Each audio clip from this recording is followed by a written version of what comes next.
Trump impone aranceles del 25% a todo el acero y el aluminio. Europa y Canadá tomaron represalias inmediatamente. Representantes estadounidenses viajaron a Rusia luego de la activación del diálogo entre ambos países y que Ucrania aprobara el impuesto plan de los Estados Unidos sobre una tregua en la guerra. Entre los temas se debatirá que Moscú se sume a las negociaciones de paz esta semana. Y ministros de Exteriores de varios países árabes presentaron en Doha el plan de reconstrucción de la Franja de Gaza con la presencia del enviado especial de Estados Unidos, mientras en el territorio palestino se agravan las condiciones de vida. Saludos, bienvenidos a El Mundo Ahora con los adelantos de las noticias más relevantes de esta jornada. Ya comenzamos, acompáñanos durante los próximos 27 minutos del programa.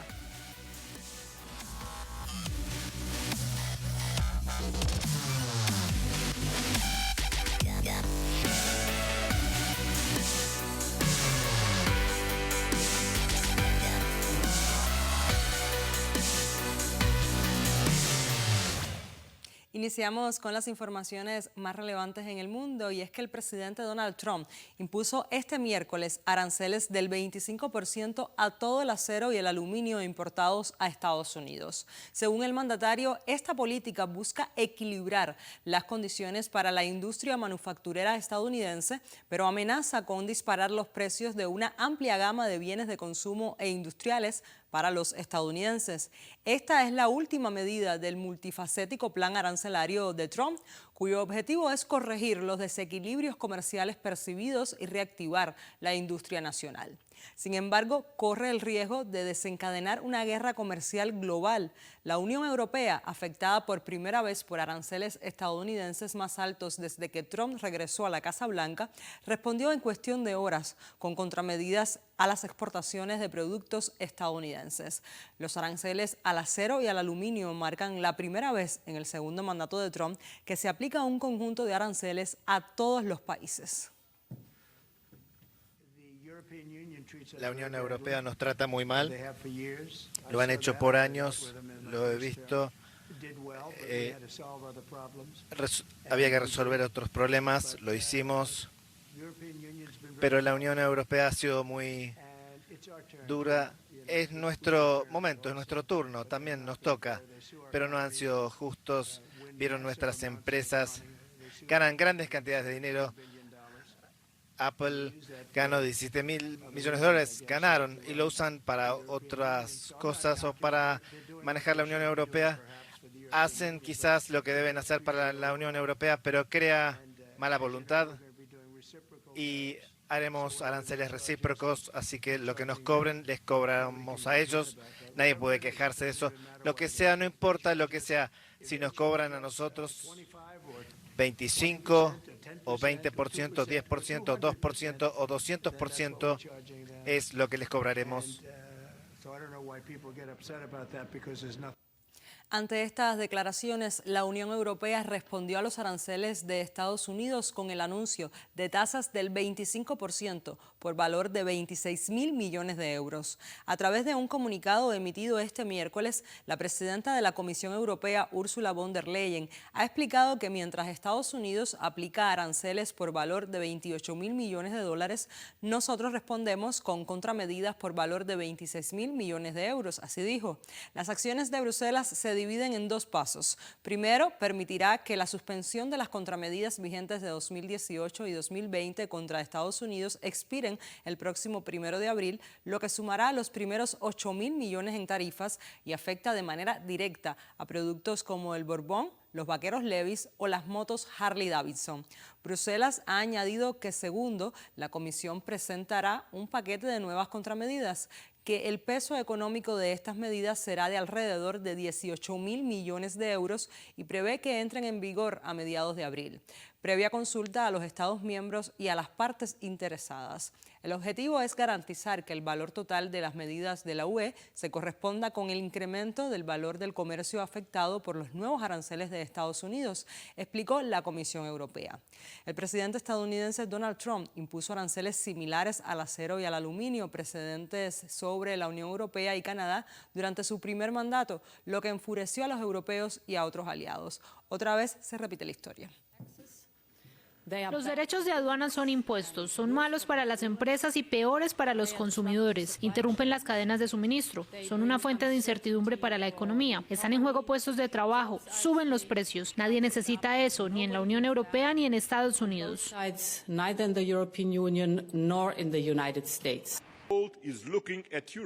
El mundo ve a Europa como un socio fiable y predecible. We must seize this opportunity. We need more trade. Debemos aprovechar esta oportunidad. Necesitamos más acuerdos comerciales, no más aranceles. Los aranceles, de hecho, son impuestos para las empresas y los ciudadanos. Los aranceles solo aumentan la inflación. Increase inflation. Mientras la portavoz de la Casa Blanca, Caroline Leavitt, respondió que los aranceles a Canadá se deben a las políticas comerciales injustas durante décadas con Estados Unidos. También mencionó las altas tarifas de India y Japón, destacando que Trump busca una política comercial más equilibrada y que proteja los intereses de los trabajadores y empresas estadounidenses. The President is, again, responding to the fact that Canada has been ripping off the United States of America and hardworking Americans for decades. If you look at the rates of tariffs across the board that Canadians have been imposing on the American people and our workers here, it is egregious. In fact, I have a handy-dandy chart here that shows not just Canada, but the rate of tariffs across the board. If you look at Canada, since you brought it up, American cheese and butter, nearly 300% tariff. You look at India, 150% tariff on American alcohol. You think that's helping Kentucky bourbon be exported into India? I don't think so. 100% tariff on agricultural products from India.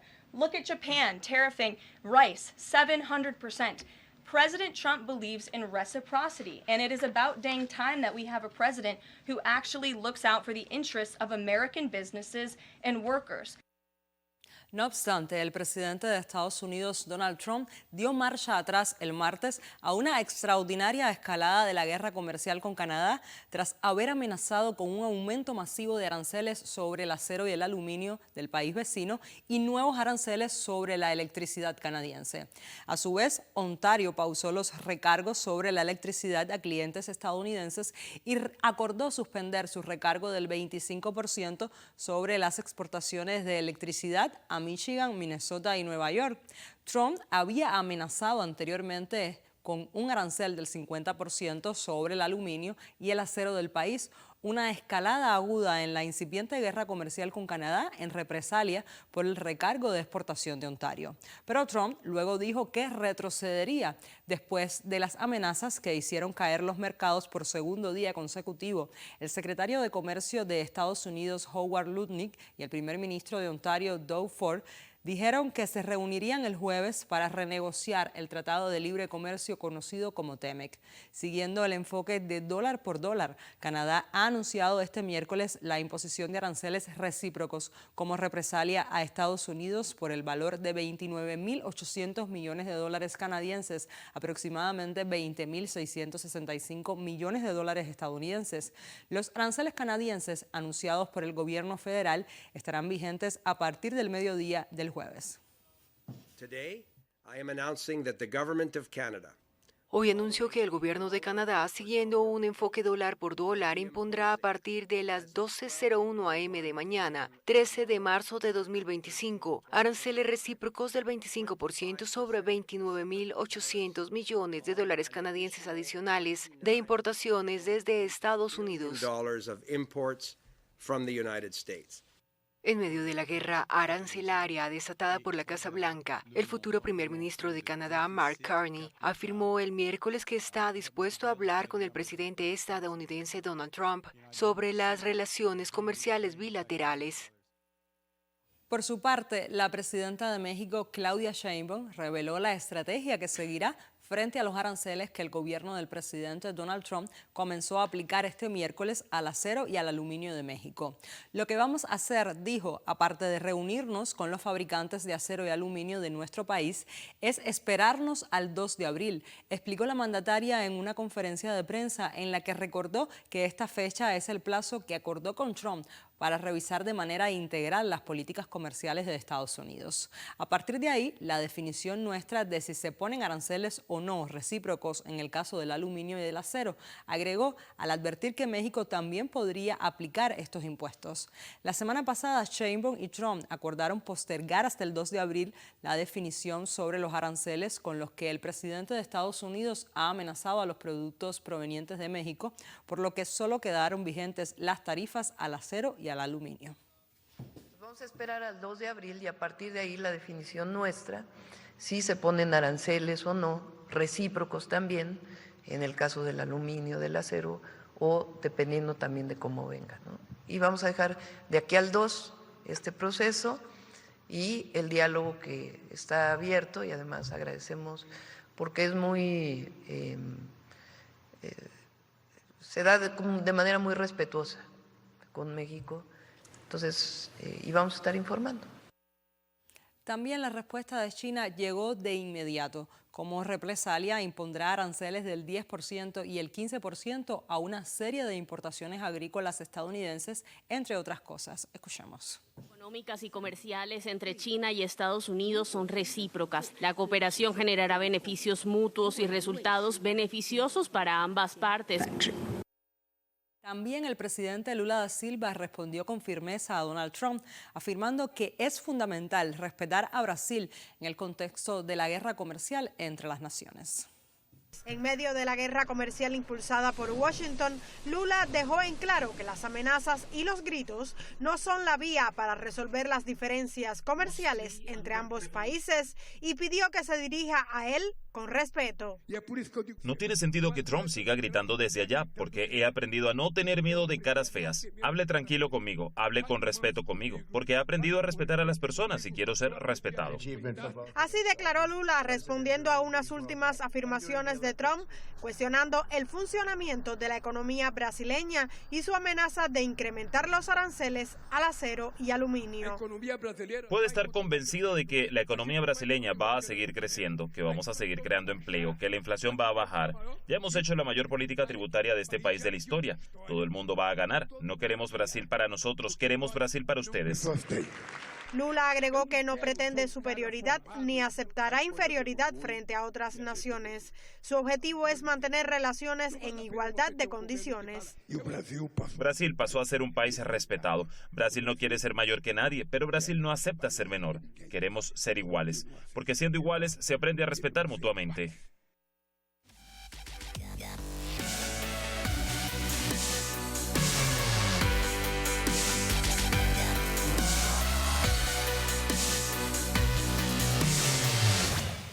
Cambiamos de tema. Ucrania expresó su disposición a aceptar la propuesta de Estados Unidos de introducir un alto el fuego temporal de 30 días con Rusia que pueda extenderse por acuerdo mutuo de las partes del conflicto, según el comunicado emitido como resultado de la reunión entre las delegaciones de Kiev y Washington. Por su parte, Donald Trump había dicho tener esperanzas de que su homólogo ruso Vladimir Putin se muestre a favor de un acuerdo de alto el fuego. En paralelo, el asesor de seguridad nacional del presidente estadounidense Mike Waltz mantuvo este miércoles una conversación telefónica con la parte rusa, comunicó la secretaria de prensa de la Casa Blanca, Caroline Leavitt. Además, la vocera informó a Fox News que el enviado especial de Washington para Oriente Medio, Steve Witkoff, viajará a Moscú esta semana para instar a los rusos a sumarse a esta negociación y esperamos que lo hagan, dijo. El secretario de Estado de Estados Unidos, Marco Rubio, por su parte, ha confirmado este miércoles que durante la reunión celebrada la jornada anterior en Arabia Saudita, las delegaciones estadounidenses y ucranianas mantuvieron conversaciones sobre las concesiones territoriales cuando abordaron cómo sería el proceso de negociaciones para solucionar el conflicto armado en curso. No hay solución militar a este conflicto, remarcó. El presidente quiere que esto pare, es lo que le interesa aquí. Por eso vinimos, por eso agradecemos a Arabia Saudita que nos haya recibido y lo que dejamos hoy es el compromiso de que los ucranianos están listos para detener los combates, están dispuestos a dejar de disparar y sentarse en la mesa de negociaciones para lograr la paz para su país y para el mundo. En medio de las tensas relaciones entre Europa y Estados Unidos, los líderes europeos que antes insistían en tener garantías de seguridad para Ucrania y reiteraban que la apoyarían el tiempo que fuera necesario, se mostraron felices ante el acuerdo alcanzado entre las delegaciones estadounidenses y ucranianas en la ciudad saudita de Jeddah. El presidente francés Emmanuel Macron elogió los avances en las conversaciones de paz y agregó que ahora depende de Rusia garantizar la firma de un cese el fuego. La misma jornada, el primer ministro del Reino Unido, Keir Starmer, calificó la reunión de un avance extraordinario. Por su parte, el canciller alemán Olaf Scholz declaró que una tregua de 30 días es un paso importante y correcto hacia una paz justa. Estamos con Ucrania y Estados Unidos y acogemos con satisfacción la propuesta de Jeddah, expresó. Anteriormente, líderes europeos se mostraban insatisfechos con casi todos los pasos del mandatario estadounidense, desde el diálogo con el presidente ruso Vladimir Putin hasta la suspensión temporal de la ayuda a Kiev. Así, Scholz, por ejemplo, tachó a Trump de egoísta por exigir que Ucrania le entregara sus recursos naturales a cambio de ayuda. Además, afirmó que nunca apoyará una paz impuesta a Ucrania e insistió en seguir armando al país. El presidente francés dijo en una ocasión que el plan del alto al fuego que negocia Washington humillaría a Ucrania desmilitarizándola. En su lugar, elaboró su propio plan de resolución de la crisis conjuntamente con el primer ministro británico que prevé el despliegue de tropas de paz europeas en el país, una propuesta rechazada firmemente por Rusia. Україна сприймає цю пропозицію. Ми вважаємо це позитивним. Ми готові зробити такий крок. Сполучені Штати Америки мають переконати Росію зробити це. Тобто ми погоджуємось, і якщо русські погодяться, в той самий момент тиша запрацює. También el presidente de Estados Unidos anunció este miércoles que sus representantes ya han emprendido su viaje a Rusia en el marco de la activación del diálogo entre Moscú y Washington. Trump mantuvo una reunión con el primer ministro de Irlanda, Michael Martin, en la que habló de los avances en las conversaciones con las partes del conflicto ucraniano y dijo que ahora mismo los representantes de Estados Unidos están viajando a Rusia. Al mismo tiempo reiteró que ahora la pelota está en el tejado ruso. Esta misma jornada, el portavoz presidencial ruso Dmitry Peskov comunicó que Moscú espera que el secretario de Estado de Estados Unidos, Marco Rubio, y el asesor de seguridad nacional de Trump, Mike Waltz, informen sobre los detalles de las conversaciones entre las delegaciones de Washington y Kiev.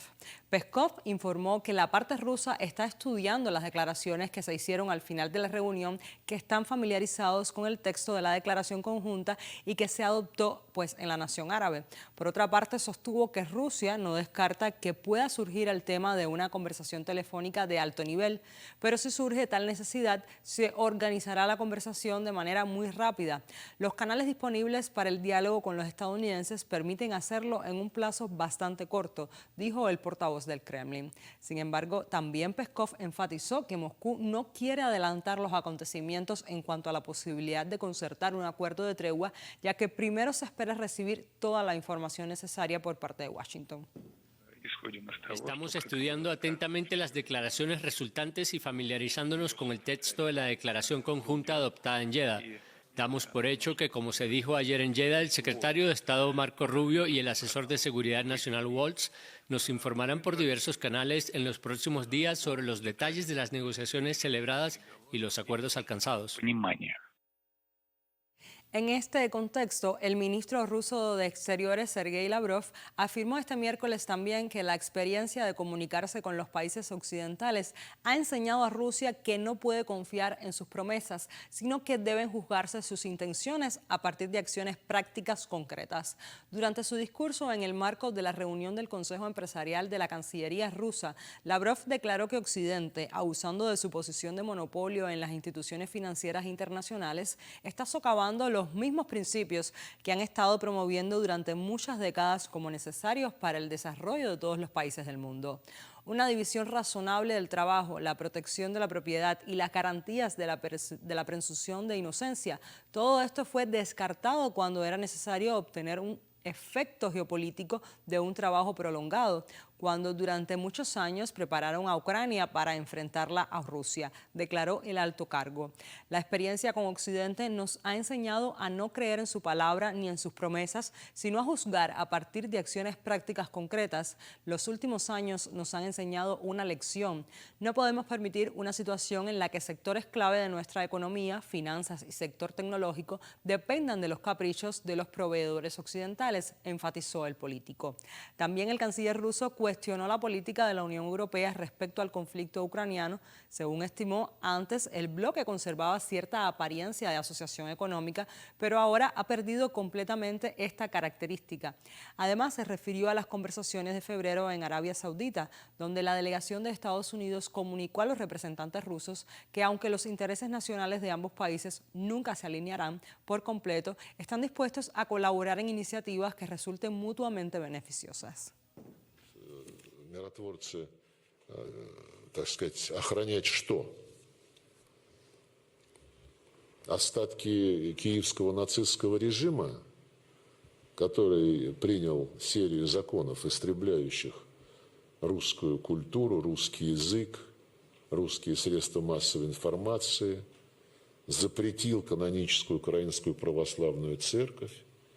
Или мы все-таки будем сначала добиваться прекращения этой российской практики киевским режимом? С этим надо сначала разобраться. Потому что иначе это все выглядит как попытка через развертывание миротворцев спасти остатки этого режима от гнева народного. It is very well understood, they told us, that countries like the United States and Russia would never have their national interest the same. They would not coincide maybe even 50 or less percent. But when the interests do not coincide and contradict each other, again, this is then the responsible countries must do everything not to allow this contradiction to degenerate into confrontation, especially military confrontation, which would be disastrous for many other countries.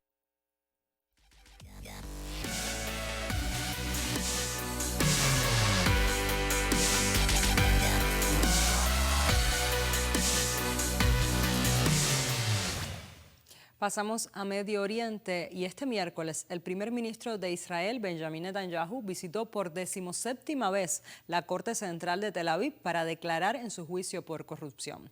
Y es que momentos tensos acontecieron durante la audiencia. Medios locales reportan que Netanyahu perdió los estribos ante el panel de jueces, donde golpeó la mesa y vociferó que le han hecho su vida miserable, en alusión a los magistrados del tribunal.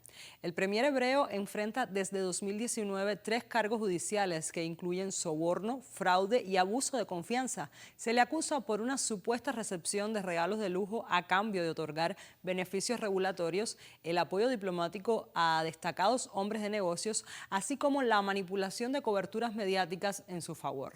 Hasta ahora, el líder sionista niega las denuncias y alega que dichos cargos son inventados por miembros de la policía y la Fiscalía Estatal. La realidad es que estas causas judiciales han provocado una tormenta política en la nación hebrea. Vale destacar que desde hace casi 5 años resulta imposible formar una mayoría estable en el Parlamento israelí, lo que ha obligado a celebrar 5 elecciones en menos de 4 años. Esta situación, de cierta manera, ha beneficiado la permanencia en el poder de Netanyahu pese a su impopularidad. Y la polémica acontece mientras surte efecto el corte del suministro eléctrico por Israel a la Franja de Gaza, recientemente anunciado por el ministro de Energía hebreo Eli Cohen. Si bien la medida fue impuesta hace 16 meses, ahora se reportan afectaciones en la planta desalinizadora de Deir al-Balah, que abastece a más de 600.000 gazatíes. Desde Palestina alegan que Tel Aviv comete un crimen de guerra que amenaza con desencadenar una sequía catastrófica. Cientos de miles de palestinos sufren las consecuencias del asedio israelí a la Franja de Gaza. El corte del suministro eléctrico al enclave por parte del régimen de Tel Aviv acentúa la crisis de acceso al agua potable, al afectar el funcionamiento de la principal planta desalinizadora de la región. La planta era capaz de producir 18.000 metros cúbicos diarios y estábamos suministrando esta cantidad a las regiones central y sur de la Franja de Gaza. Ahora el suministro de electricidad a la planta se ha interrumpido y, en consecuencia, podemos, en el mejor de los casos, producir solo 2.000 metros cúbicos por día. El corte del suministro eléctrico a Gaza sigue a la decisión del régimen israelí de reanudar el bloqueo total a la entrada de ayuda humanitaria al sitiado enclave palestino. La situación de la población palestina es desesperada ante la escasez de insumos vitales para la supervivencia. Exigimos que se nos proporcione electricidad. Israel está castigando a los ciudadanos civiles de aquí. Proporcionarnos electricidad es nuestro derecho como civiles, además de levantar todas las demás restricciones. En opinión de los palestinos, la política de castigo colectivo contra la población de Gaza se corresponde con los planes esbozados por el presidente de Estados Unidos, Donald Trump, para el desplazamiento forzado de los gazatíes. Los cortes de electricidad y agua que se nos imponen están en línea con el proyecto de desplazamiento que Trump quiere imponer, pero a pesar de los cortes de electricidad y agua y las presiones, nos mantendremos firmes aquí, sin importar las dificultades que nos depare la vida.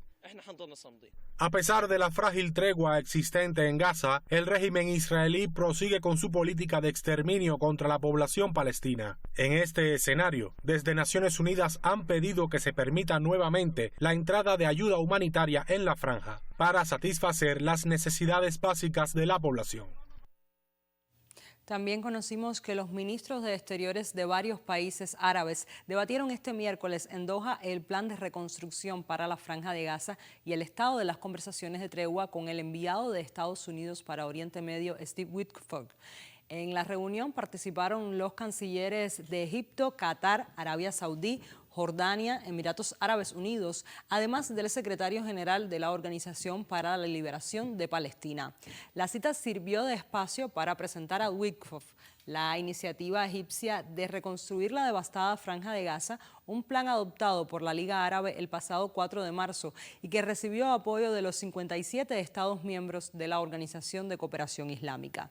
Este proyecto prevé rehabilitar el enclave en poco más de 5 años por un coste de unos 53.000 millones de dólares, mientras que estipula la formación de un comité técnico palestino para la transición.